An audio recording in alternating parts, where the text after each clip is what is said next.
everyone, this is Ivan Kjell from Perfect Aspect Fitness, and today we're going to show you something super cool about your knees. We got a question from my favorite musician, Farrah Riley. You see, I've got her shirt. Super awesome, talented musician, and she can beatbox super awesome, and that's super awesome, by the way. And, well, basically she was saying that she had some problems with her knees, and so I'm going to give a simple rundown of some of the things you can do to strengthen your knees if you're into running and other sorts of things that involve using the knees. Now, for some things like the patellar tendon rupture or, of course, the meniscus tear, those are things that clearly there's only so much you could do as far as strengthening it, seeing as the patellar tendon and things like that, there aren't actually muscles in themselves. They're more connective tissues and joints. And so, obviously, in that case, you can't actually strengthen those. But what you can do is strengthen the areas around the kneecap and to keep it safe, and to keep the whole knee area safe. Now, the knee, as you can see from this diagram here, the knee in itself, it doesn't look like it has muscles. Obviously, there's large muscles around the knee. But if you look at a very close-up diagram of the kneecap and the knee area, it does have very small muscles that keep it in motion. And so with these muscles, they're the type that doesn't necessarily hypertrophy, which means get bigger very quickly, and so you can't do them in that mode. So the real thing that you need to work on with your knee muscles is the strengthening and the keeping it stable, the stability side of it. So we're going to show you some real quick workouts here. So basically the first thing that you're going to do if you're running or doing any squats is you want very strong VMO muscles. That's called the vastus medialis oblique, and that is what we have right here in dark purple. That's basically the teardrop that you see. If you see someone that's very ripped and shredded and have low body fat, you can see a teardrop around the knee. And so, yeah, that's called the vastus medialis oblique. And so we want to get that as strong as we can, because what that does is that cushions the knee. When you're doing running exercises, running motions, there's a lot of pressure on the knee. There's a lot of friction on the knee. And so sometimes when these muscles are not strengthened, you're going to have some problems with the kneecap. So this is a simple workout when really it's the squat, but it's the quarter squat because, well, a squat is the full motion, and that also involves some of your hamstrings and the vastus lateralis oblique, which is the lateral aspect of the hamstring complex. The quadricep complex. And so, but basically this is going to focus mainly on the vastus medialis, and it's going to be able to, to help that particular aspect of protecting your knee. And so that's just like a squat. So as far as the squat goes, you go way down. All right, you go way down in a squat. But for this motion, we're going to go quarter squats. So it's a little not so low. And what you're going to want to do is go really slow, and this will help to strengthen like I said, the tissues around the kneecap. And so versus getting the muscle big and strong, is going to help with the stabilization of it and help with the tissues to get stronger. So you want to do in a 2, and then 4 down, and then 2 up. So 2 seconds.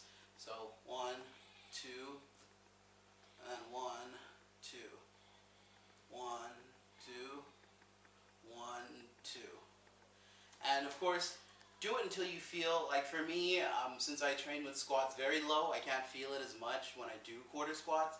But depending on how you train, or if you even train squats, then it will help to, you could see what's your limit, what's your motion that you can feel the tension. But basically it's going to be until you feel the tension in the quadriceps right there. So until you feel the tension. Right now I feel tension about right now. And so. And do it pretty slow. And it's okay if you feel the burn. The burn is good.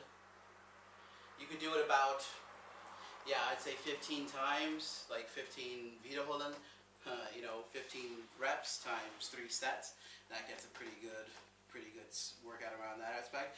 And of course, a lot of the times people think that the kneecap and the knee are just centered in the front, but actually the joint itself is centered, it has a lot of connecting tissues in the back of it.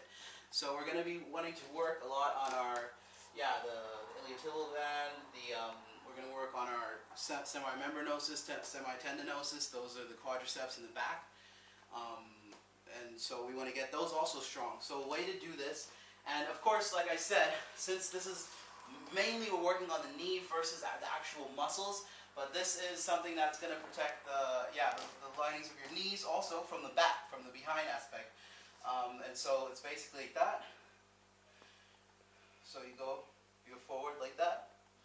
And you could feel this in a little bit in your glutes too. But what you want to do is keep the tension and go slowly up. Down, up, down, up, down. And if you can't feel this good, you could also elevate it, of course, as much as you want. So you can really feel it in the tissues behind the kneecap. And you could also, a variation of that is you could do it with one leg. So like that.